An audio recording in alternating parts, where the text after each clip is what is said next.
Radio Alise Plus Viļņos skan ziņas bez robežām, studijā Juris Saukāns. Amerikas Savienoto Valstu finanšu ministrija izdevusi atļauju uz laiku atcelt dažas no Krievijai noteiktajām sankcijām. Tas nepieciešams, lai padarītu iespējamu piektdien plānoto ASV un Krievijas prezidentu tikšanos Aļaskā. Finanšu ministrijas ārzemju aktīvu kontroles birojas paziņoja, ka izņēmums attiecas uz transakcijām, kas parasti ir raksturīgas un nepieciešamas, lai apmeklētu vai atbalstītu tikšanās Aļaskas štatā starp Amerikas Savienoto Valstu valdību un Krievijas Federācijas valdību. Šo sankciju iepauzēšana būs spēkā līdz 20. augustam.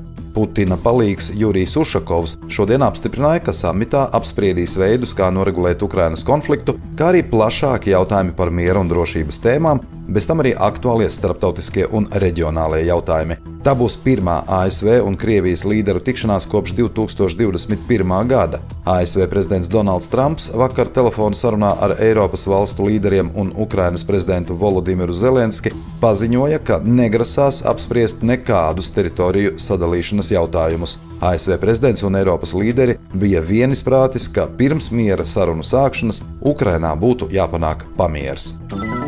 Eiropas dienvidos pieņēmušies spēkā savvaļas ugunsgrēki, ziņots par 3 nāves gadījumiem Spānijā, Turcijā un Albānijā. Grieķijā liesmas apdraud Patru, 3. lielāko pilsētu valstī. Tās apkaimē 2 dienās izdeguši gandrīz 10 000 hektāru, vismaz 15 ugunsdzēsēji hospitalizēti ar apdegumiem vai citām traumām. Grieķija lūgusi Eiropas Savienībai atsūtīt ugunsdzēsības lidmašīnas, lai atbalstītu vairāk nekā 4800 ugunsdzēsēju, kas cīnās ar vairāk nekā 20 ugunsgrēkiem visā valstī.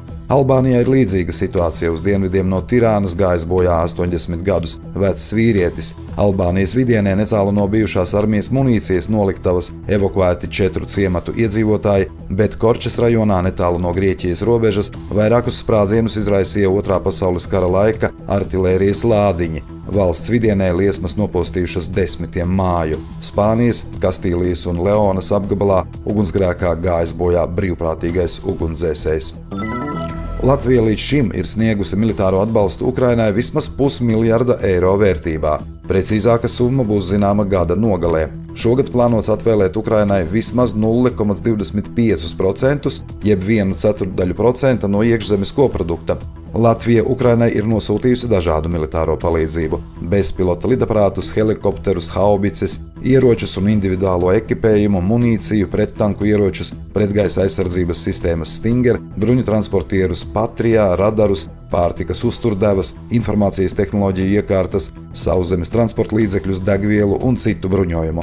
Arī 2026. gadā Latvija sniegs militāro atbalstu Ukrainai vismaz 0,25% apmērā no IKP.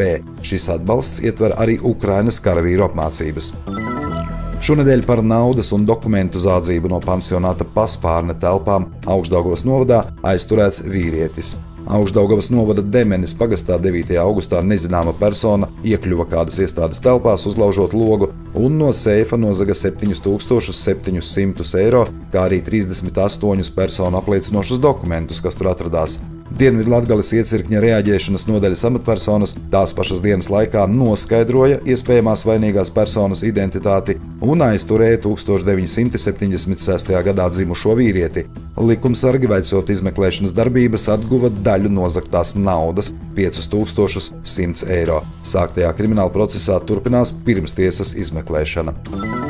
22. un 23. augustā Daugavpils novada pētniecības un mākslas muzejā būs skatāma krāšņa tomātu ekspresa izstāde. Tajā varēs vienu vietu apskatīt daudzveidīgas tomātu šķirnes un gūt vērtīgus padomus no tomātu audzētājiem. Izstādes laikā būs iespēja tikties ar vairākiem audzētājiem un uzzināt, kā soli pa solim pareizi kopt tomātus, lai tie priecētu gan ar bagātīgu ražu, gan izcilu garšu. Tomāti ir viena no populārākajiem dārziņiem Latvijas piemājas dārzos un siltumnīcās, un izstāde ļaus ielūkoties to šķirņu daudzveidībā, iedvesmojot gan pieredzējušus dārzkopjus, gan tos, kuri tikai plāno sākt audzēt tomātus. Ekspresa izstāde būs skatāma 22. un 23. augustā no 10. rītā līdz 6. vakarā, ieeja no muzeja pagalma. Studijā bija Juris Saukāns, par ziņu bez robežām saturu atbildes Alise Plus projektu finansē Mediju atbalsta fonds no Latvijas valsts budžeta līdzekļiem.